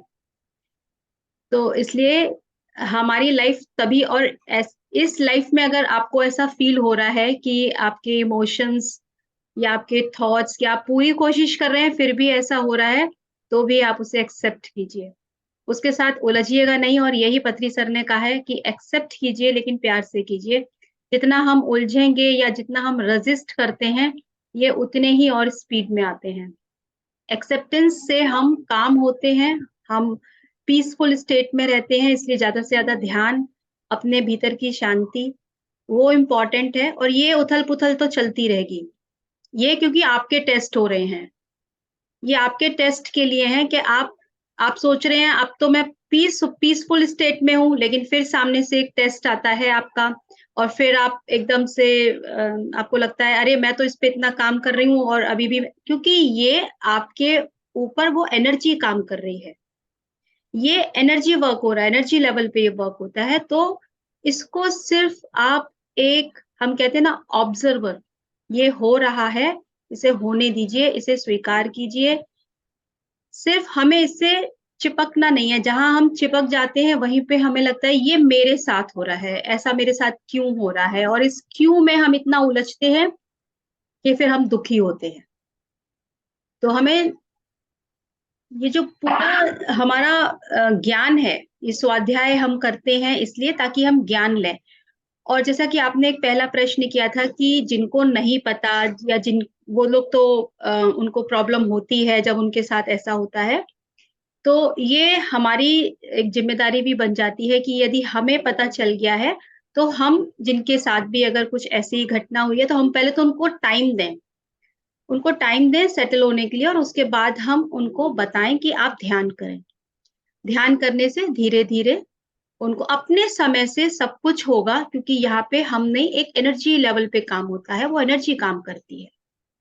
तो सब कुछ हम स्पीड में चाहें अपने लिए भी और दूसरों के लिए भी नहीं, इसको हमें छोड़ देना है कि वो जब समय से होगा तब हो जाएगा। तो एक्सेप्टेंस में हमें रहना सीखना है। ये उथल-पुथल चलती अभी रहेगी। अभी आपने खुद ही कहा था सुनीता जी ने कि थोड़ी देर के बाद वो ठीक हो जाता है, क्योंकि वो एक बार आती है इस तरह की इमोशंस, फिर वो धीरे धीरे अपने आप नॉर्मल होने लगते हैं। तो ये सब हम लोगों को उस समय थोड़ा पेशेंस रखना चाहिए। जी, thank you ma'am, thank you. चलिए, निर्मला जी ने हैंड रेस किया है, रितु जी। यस नमस्कार जी। मन्नू जी, रितु जी। बहुत अच्छा, बहुत बढ़िया, मस्त आनंद आ रहा है और दिनों दिन बहुत नॉलेज मिलती जा रही है। बहुत अच्छा लग रहा है। Thank you very much. Ritu ji, एक चीज जानना चाह रही थी, लुई है की बुक का आप ऊपर का पेज का वो बता दीजिए टोटल, तो हम उसको अपने हिसाब से मंगा लेंगे। हमें पूरा नहीं मालूम लुई है आगे क्या है। नहीं, नहीं, आपको नहीं मँगाना है, वो मुझे ही भेजना है। नहीं नहीं, कोई बात नहीं मैडम, ऐसा कुछ नहीं है। नहीं, नहीं, आप प्लीज़ आप, मैं आपको भेज दूँगी, मगर आप मँगाइएगा नहीं, क्योंकि ये मैंने आपसे कहा है कि मुझे आपको सेंड कोई करनी है। बात नहीं है, मैंने आप बेटी जो को कहा। मँगाएँगे वो किसी और को भेज दीजिएगा, मेरे पास से जो आएगी वो चाहे आप रखें या किसी और को दे दीजिएगा, मैं फिर भी आपको भेजूँगी, चाहे आप भी मँगा लीजिए और किसी और को दे दीजिएगा। तो यू कैन अब हील योर लाइफ बुक का नाम है, और आपको तो मैं भेज ही रही हूँ, और उसके बाद आप चाहे कितनी भी मंगा के लोगों को दे दीजिएगा, ये हिंदी आपकी में है चॉइस है। ना? ये किताब हिंदी में है? हिंदी में भी है, हिंदी में भी है, इंग्लिश में भी है, अलग अलग लैंग्वेजेस में आ चुकी है ये। तो अच्छा, तो हिंदी हिंदी वाली चाहिए, है ना? हिंदी वाली, जी जी जी। ठीक है, थैंक यू सो मच याद दिला दिया। नहीं नहीं, याद नहीं दिलाया। मेरी बेटी ने कल कहा कि अरे ये तो अपनी होम्योपैथी में भी उसके सब सिम्टम्स उसी तरीके के होते हैं टोटल। तो ये तो बहुत अच्छी बात बता बिल्कुल दी है। पढ़नी हाँ चाहिए, हाँ। सबको पढ़नी चाहिए। तो मैं आपको ना कुछ कुछ बुक्स मैं आपको पीडीएफ भेज दूंगी, आपकी डॉटर को सेंड कर दीजिएगा, अगर वो उस एनर्जी मेडिसिन के हिसाब से अगर मांग रहे हैं तो मैं आपको कुछ बुक्स भेज दूंगी। हाँ, आप वो हमें एक भेज दीजिए, वो वाली, और हाँ हाँ। बाकी के नाम भेज देना। नहीं, मैं आपको पीडीएफ फाइल भी भेज दूंगी, नाम भी भेज दूंगी, और आप अच्छा, अपनी डॉटर को सेंड कर दीजिएगा, अगर वो होम्योपैथी में है और उनको वो हेल्प करेगा इसलिए। हाँ जी हाँ, वो क्योंकि वो उसी तरह का ट्रीटमेंट करती हैं, हाँ हाँ। और first first class gazetted officer हैं, उनका वही काम है एक्चुअली, ठीक है, है ना? मैं बिल्कुल भेजूंगी आप। थैंक हाँ, यू। ओके। Thank you. सेल बालाजी ने हैंड रेस किया है। हाँ जी, नमस्ते मीनू जी। जी। मुझे ये एक पूछना था, जैसे आप बोल रहे हैं कि बच्चा अगर कम एज में चला जा रहा है, जैसे 2 साल 5 साल में, तो वो ऊपर जब जाता है तो उसका माइंडसेट जो है बच्चे के जैसे ही रहता है, उनका मतलब वो वहां उस पे, हाँ बताइए, पूरा बताइए। हाँ, उसकी एज के हिसाब से जो एज में गया है वो उसी सेट का माइंडसेट वहाँ ऊपर भी रहता है, आप जैसे बोले। तो जैसे वो अगर ओल्ड सोल है तब भी उसका माइंडसेट वैसे ही रहेगा, क्योंकि वो तो सिर्फ एक्सपीरियंस लेने आया था, हो सकता है उसका सोल प्लान उतने तक का ही था कि 2 साल में या 5 साल में वो चला जाएगा। तो क्या वो वैसे ही रहता है उसका माइंडसेट? मुझे ये जानना था। मैं क्या सोचती थी कि नहीं, ऊपर जाने के बाद जैसे अपनी सोल का प्रोग्रेशन है, अपन उसी हिसाब से रहते हैं। पता नहीं, मैं अब तक यही समझी थी। तो जी, मैं बताती हूँ इसमें, इस पुस्तक के हिसाब से, कि बच्चा है अगर वो जितना भी डेवलप्ड उसकी सोल है, क्योंकि हमें ये नहीं पता होता है ना कि उस पीछे उसकी कितनी जर्नी है ना। तो वो बच्चा का ब्रेन का जितना विकास हुआ है, वो वैसा ही वहां पर भी उसका विकास होगा। ये नहीं हम्म है कि वो बच्चा है तो बच्चे की तरह उसने जितना अपना पीछे की जर्नी में सीखा है, यहाँ जितने समय भी वो इस धरती पर आया है, वो सोल उतनी ही रहेगी।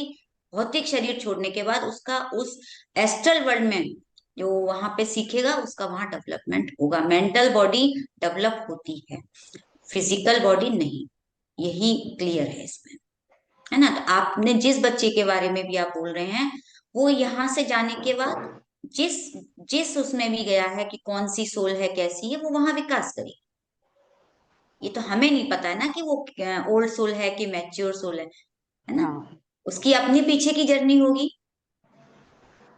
हाँ, वही तो मैं वो सोची कि आप जैसे बोले कि उनका माइंड सेट जैसे जहां से यहाँ स्टॉप करके गए, उनका जो माइंड सेट है वो वैसे ही बच्चे के जैसे वैसे ही रहता होगा, है, बिल्कुल बिल्कुल वैसे उसके ही रहेगा। आगे। हाँ, वो वैसे ही रहेंगे वहां, क्योंकि अगर ये भी इसमें कल आया था कि अगर वो अपने हिसाब से ही ग्रुप ढूंढते हैं, बच्चे हों या बड़े हों। आज अगर कोई साइंटिस्ट है, अगर वो डेवलप्ड है, तो वो अपने जैसा ग्रुप ढूंढेंगे। टीचर्स होंगे, वो अपना जैसा ग्रुप ढूंढेंगे। और बच्चे बच्चे जितने विकसित होंगे, वो अपना जैसा वैसे ही होंगे। तो यहाँ कोई ऐसा नहीं है कि किसी का डेवलपमेंट कम है। जो जैसी सोल है, सोल के रूप में है ना। अब तो शरीर नहीं है हमारे पास, शरीर तो हमने छोड़ दिया। वो तो हमारा एक कोट था जो हमने ओवरकोट पहना हुआ है सोल ने। वो धीरे धीरे हम्म अपनी एक एक कवरिंग छोड़ती जाएगी। तो पहला उसने कोट अपना फिजिकल बॉडी उतार दिया। वो तो अच्छा हम उसकी यादों से चिपके हुए हैं। वो अपनी ग्रोथ कर रही है, अपनी वहां पर जाके भी उसकी ग्रोथ हो रही है। वो वहां भी मेंटल बॉडी उसकी डेवलप हो रही अच्छा, तो मतलब वो मतलब जैसे वो 5 साल के थे, वो वहाँ 5 साल के ही रहते हैं, वैसे ही माइंड सेट वैसे ही रहता है क्या? क्या आगे ग्रोथ करते रहते हैं वो? है। ग्रोथ करते हैं, तभी उन्होंने लिखा है कि इसमें मानसिक विकास होता है। अच्छा, अभी एक और था कि आप बोले कि अभी एक स्टोरी बताए थे कि उनका 5 साल के बच्चा गुजर गया था, तो वो उसी लाइफ टाइम में उनके पास वापस भी आया रीबर्थ लेके, तो ऐसा भी पॉसिबल होता है?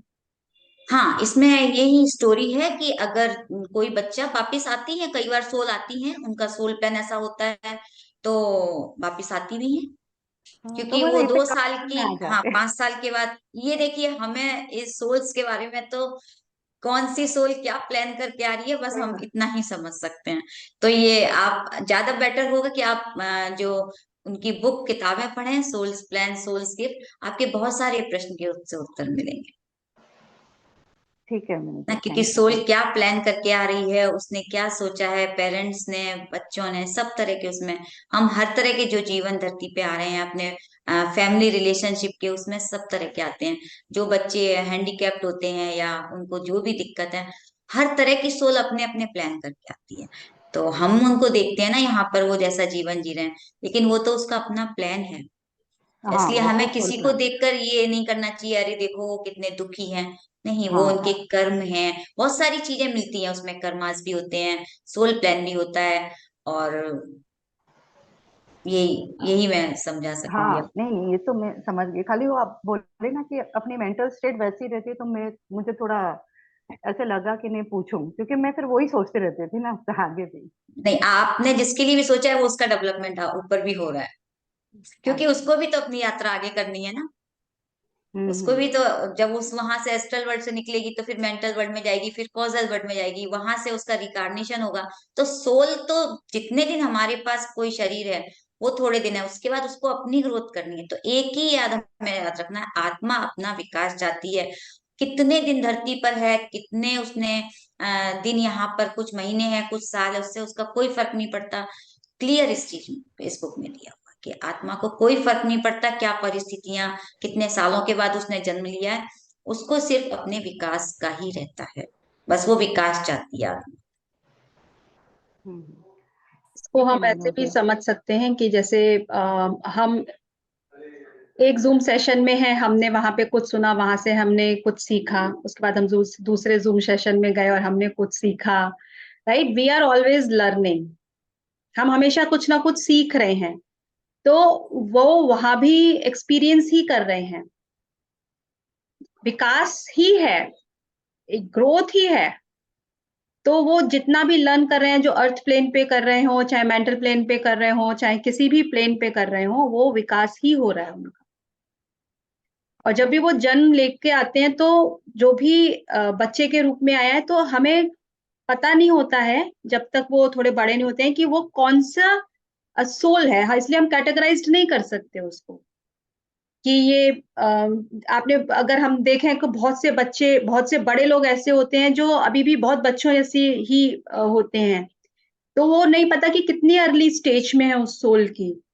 तो इसीलिए यहाँ पे सर भी यही कहते हैं कि हमें कभी किसी को जज नहीं करना है, हमें कभी किसी से कंप्लेन नहीं करनी है, हमें कभी किसी को ब्लेम नहीं करना है, क्योंकि वो अपने अपने स्तर पे, जो भी उनका मानसिक स्तर है, जो भी उनकी यात्रा, जो अपने खुद के लेवल, अपने सोल के लेवल से वो उन चीजों को एक्सपीरियंस करने आए हैं यहाँ पे। और कई हमको बार ऐसा भी होता है ना, जैसे कोई बच्चा बहुत जल्दी सीख लेता है, समझ में आ जाता है। कई बार हम लोग कहते हैं कि देखो छोटे छोटे लोग ध्यानी बन गए हैं, है ना, और बड़े बड़े लोग नहीं समझ में आता है, उनको किताबें भी पढ़नी समझ में नहीं आती। तो वो यही कारण है कि वो सोल कितना उसका अपना पीछे यात्रा करके आई है। सही मैम, बहुत अच्छे से समझ में आ गया, थोड़ा डाउट था वो क्लियर हो गया मेरा। Thank you very much. Thank you Balaji. आ, जी निर्मला जी।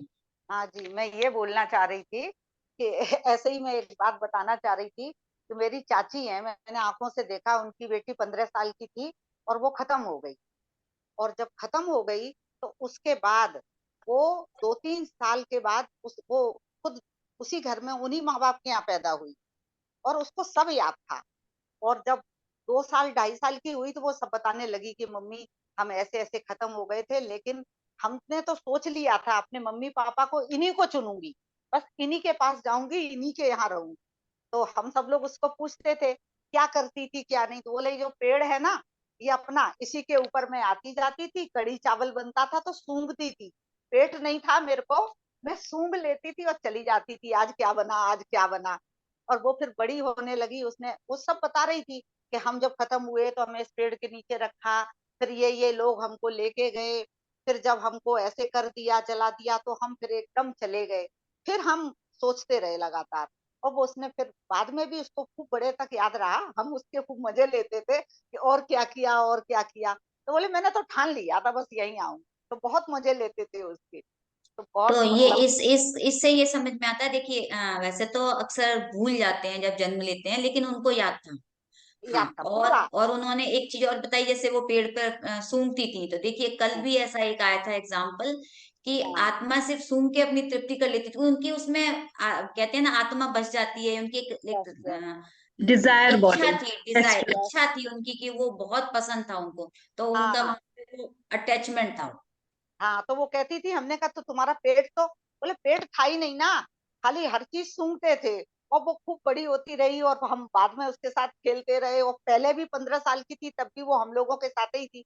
तो हमको बहुत वो चीज बड़ी अच्छी लगी कि सच में बच्चे खुद कहा सुनते हैं सच में अपनी आपने, मतलब हमने जो कहानियां कल पढ़ी थी, बिल्कुल ऐसा लग रहा है कि सच बात। आपने सब कुछ हाँ, सच में उसको बहुत सामने बड़े दिखा तक दिया। देखा मम्मी पापा को। आप कितने दुखी हो गए थे, पर मैं तो नहीं थी दुखी, मैं तो यहाँ रोज मजे लेती थी पेड़ पे आके, लेकिन आपसे मिल नहीं सकती। पैदा होने के बाद ही सब ये हुआ। थैंक यू वेरी बिल्कुल सही, बिल्कुल मच। सही बताया आपने। बहुत बढ़िया थैंक शेयरिंग है। यू। तो कल वाला भी हमारा आज रिवीजन हो गया कि जो शराबी था वो शराब पी के अपना सूंघ के तृप्ति कर सकता था। चलिए, थैंक यू निर्मला जी, बहुत सुंदर। इसीलिए शेयरिंग बहुत जरूरी है, ताकि हमें ये ना लगे कि हम कहानी ही सुन रहे हैं, यहाँ वास्तव में ऐसा ही है। सच में बिल्कुल सही बात। चलिए, तो और कोई शेयरिंग अब नहीं है, तो हम अब ध्यान की ओर चलेंगे मास्टर।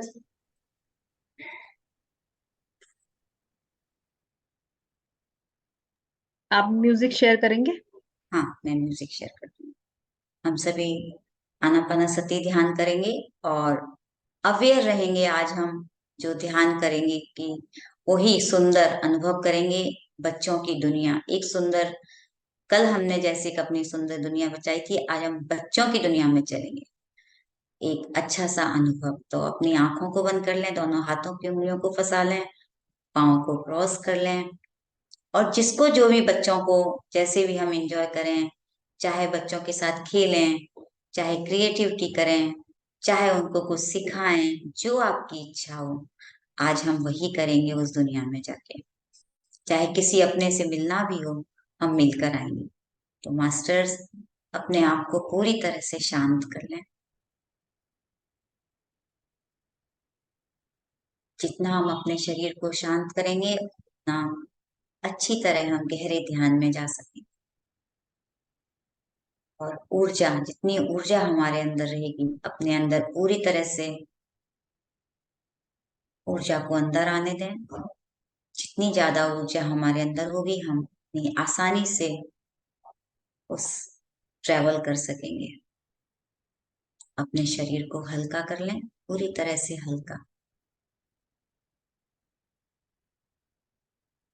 अपने ब्रह्म रंध्र से ऊर्जा के प्रवाह को महसूस करें।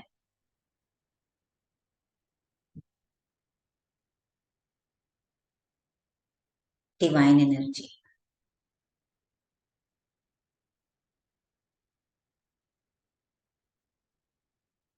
धीरे धीरे अपने विचारों को बिल्कुल कम कर लें। गहरी लंबी श्वास के साथ अपनी श्वासों के साथ जुड़ जाएं।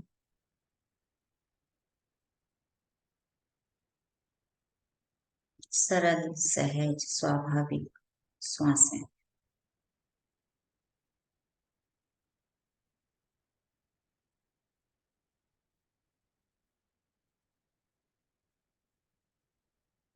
अपने चेहरे पर एक बच्चों की तरह एक प्रेम, एक मुस्कुराहट का एहसास कि आप बच्चे बन जाएं। जैसे हम बचपन में थे, अपने बचपन को याद करें। इधर उधर नाचते कूदते,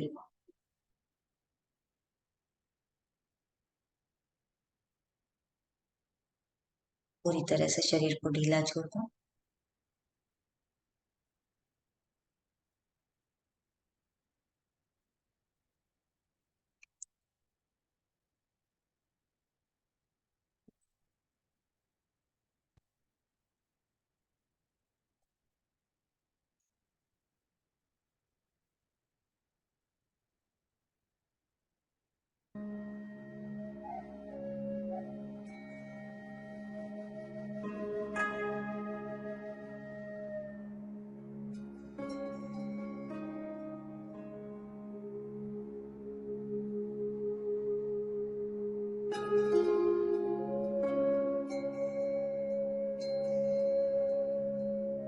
उस नई दुनिया में।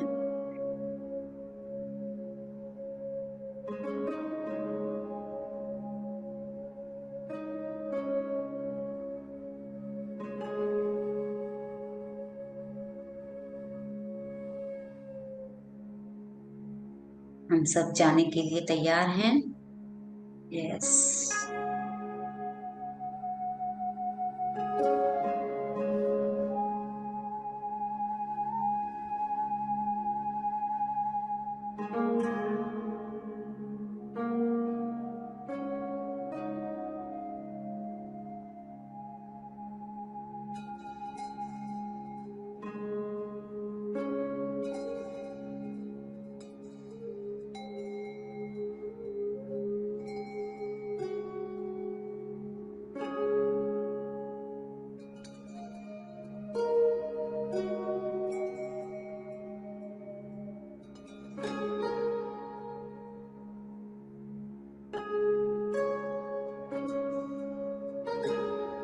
धीरे धीरे महसूस करें अपने आप, अपने शरीर को हल्का होते हुए और एक नई दुनिया की ओर।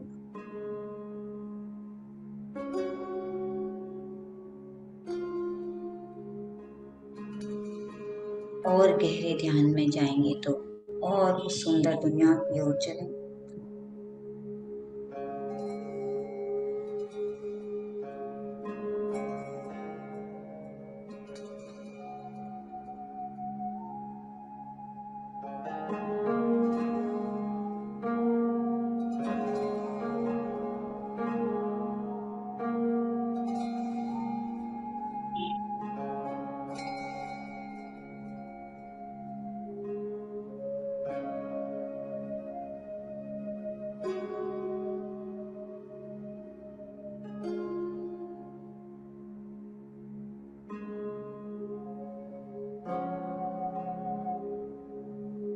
एकदम शांत शांत हो जाएं।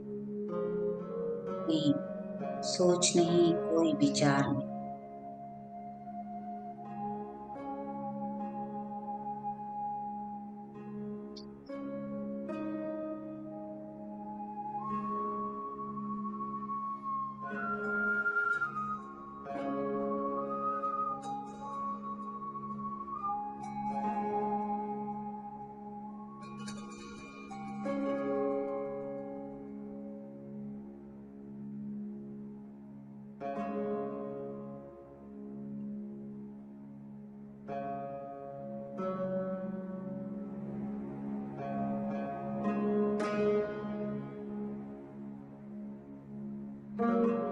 भूल जाएं अपने आप को, बस एक नन्हा सा बच्चा जो अपने अंदर है उसको जीवित रखें।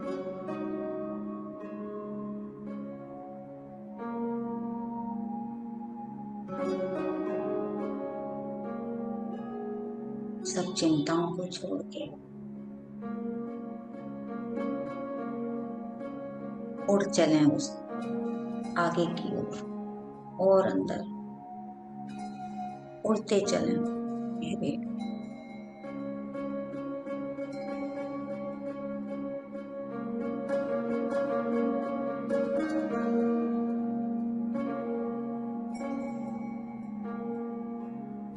पर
बने रहें अपनी श्वासों के साथ।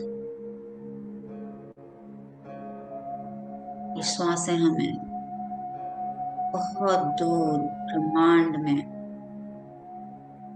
सैर कराने ले जाएंगी।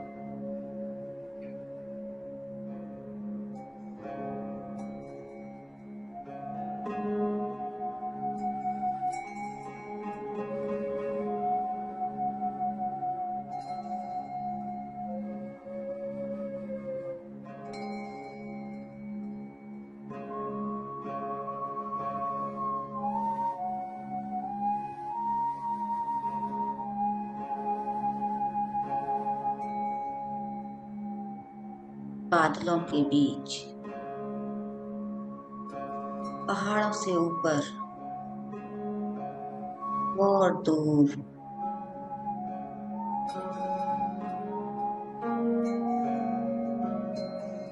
बहते चले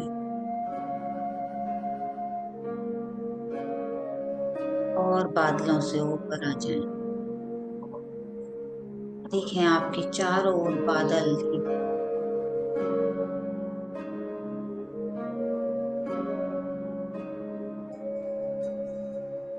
नीचे छोटे छोटे घर, पक्षी उससे ऊपर हैं आप।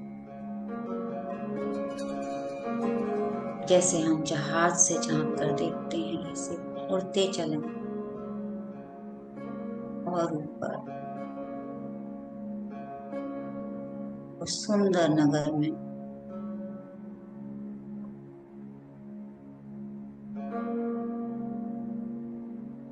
जैसा हम किताबों में पढ़ते हैं, देखते हैं, आज हम उसका खुद एहसास करें।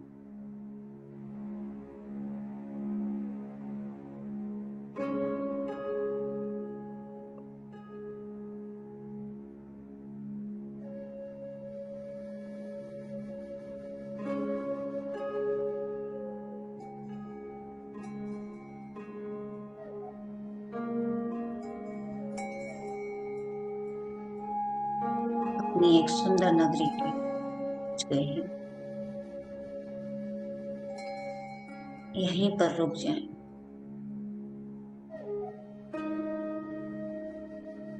चारों सुंदरता, छोटी छोटी तितलियां, छोटे छोटे पेड़, बहता पानी, हरी हरी घास, बादलों के बीच में एक सुंदर नगरी।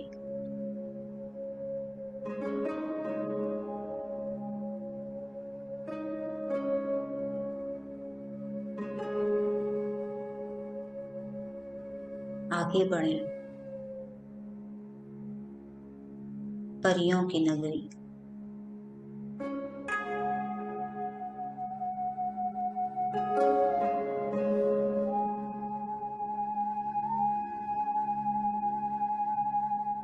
मेरी अपनी पसंद की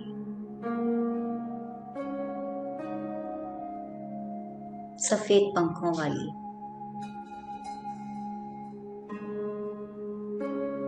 मुझे अपनी ओर बुला रही है।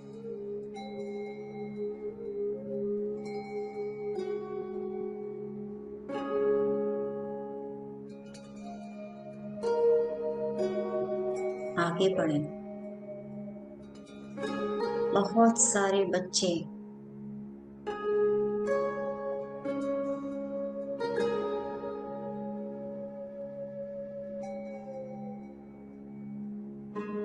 इतने खुश हैं सभी यहाँ, बहुत आनंद आ रहा है उनको देखकर।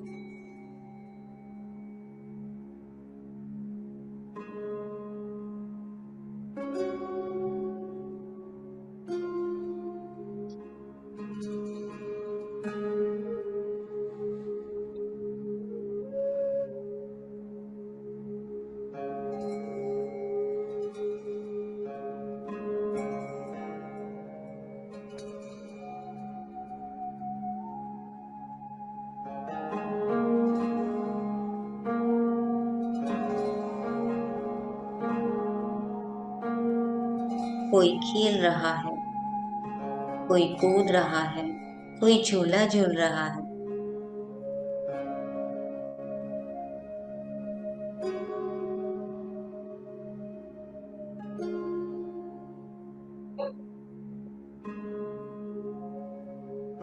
कोई तो अपने कार्टून के साथ अपना रूप बदलकर सबको दिखा रहा है, मजे कर रहा है।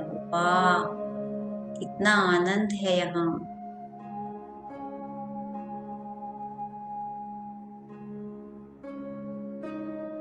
छोटे छोटे बच्चे खेल रहे हैं, मुझे तो बहुत अच्छा लग रहा है। मैं भी खेलूंगी, मैं भी खेलूंगा।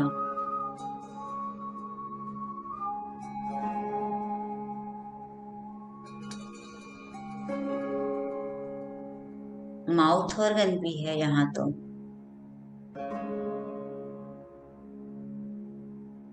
बच्चों वाले सारे गेम्स हैं। मैं तो बचपन में बहुत लूडो खेला करती थी, वो तो मेरा वाला ही यहाँ पर रखा है। मेरी अपनी दुनिया है ना ये।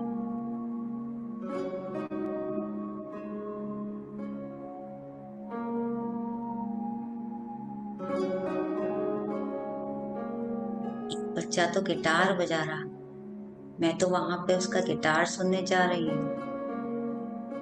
चलो चलो।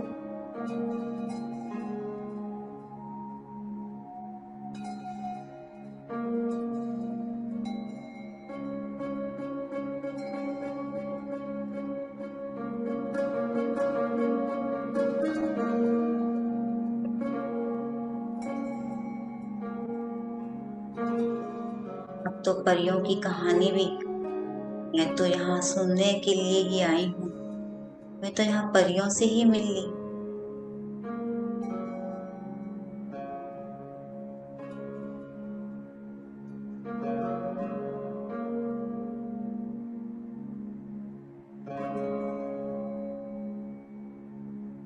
यहाँ तो मुझे कोई डांटेगा भी नहीं,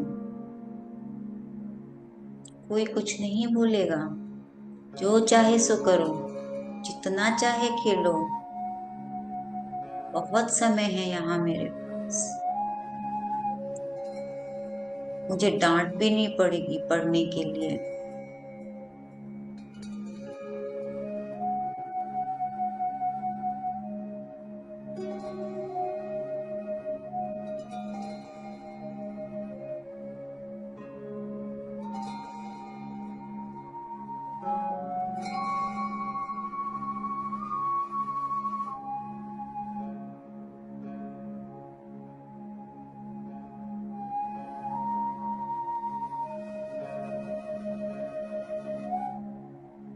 देखो, उधर से एक अंकल आ रहे हैं चॉकलेट लेके।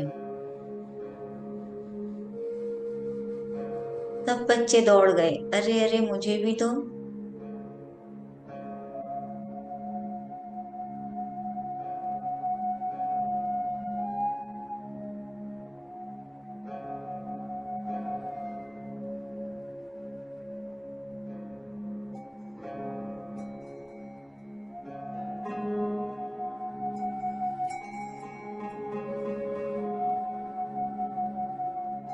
अब पढ़ने का समय हो गया है। कुछ बच्चे वहां पढ़ भी रहे हैं, उनको पढ़ना अच्छा लगता है।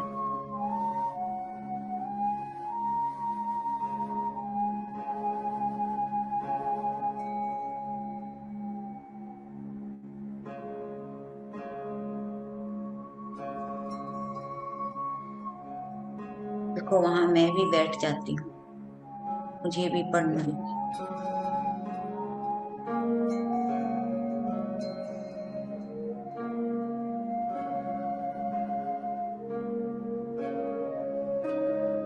एक सुखद एहसास, बच्चा बनकर। कितना प्रेम, कितना आनंद।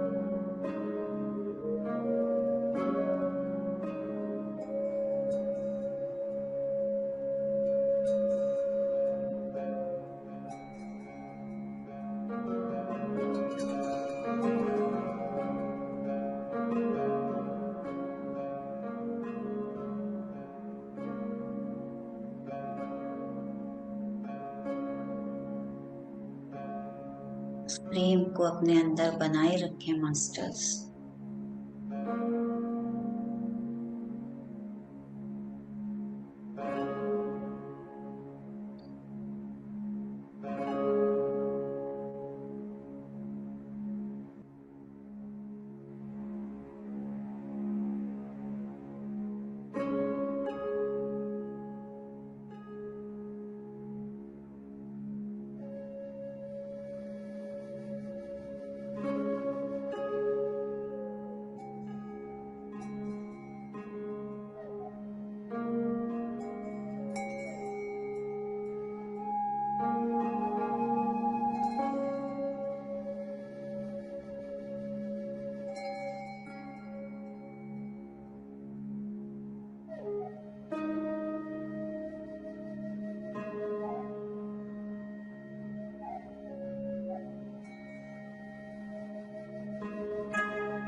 वापस अपनी इस भौतिक दुनिया में आने की तैयारी करेंगे।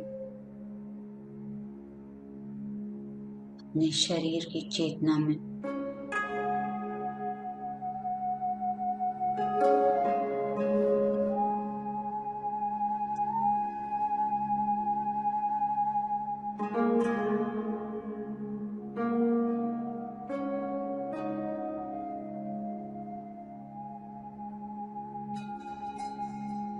एक गहरी श्वास लें। आहिस्ता से धीरे धीरे, कोई जल्दी नहीं है। अपना समय लेते हुए अपने शरीर के प्रति सजग हो जाएं। उस दुनिया से निकल के अब वापस अपने वातावरण के प्रति सजग हो जाएं। अपने जहां बैठे हुए हैं उस स्थान के प्रति सजग हो जाएं।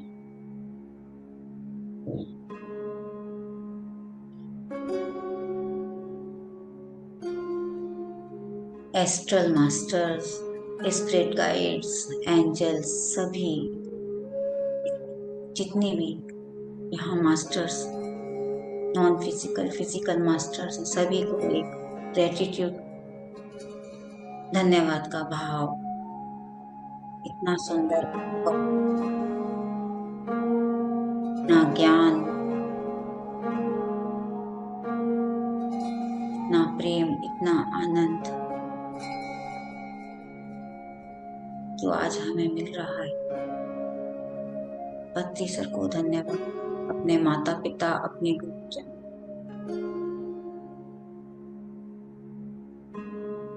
सभी को धन्यवाद।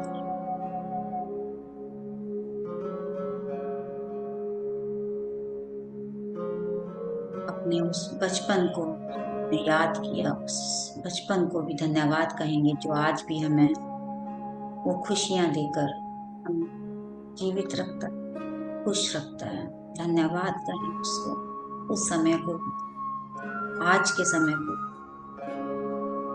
सब धन्यवाद करें, सबको धन्यवाद।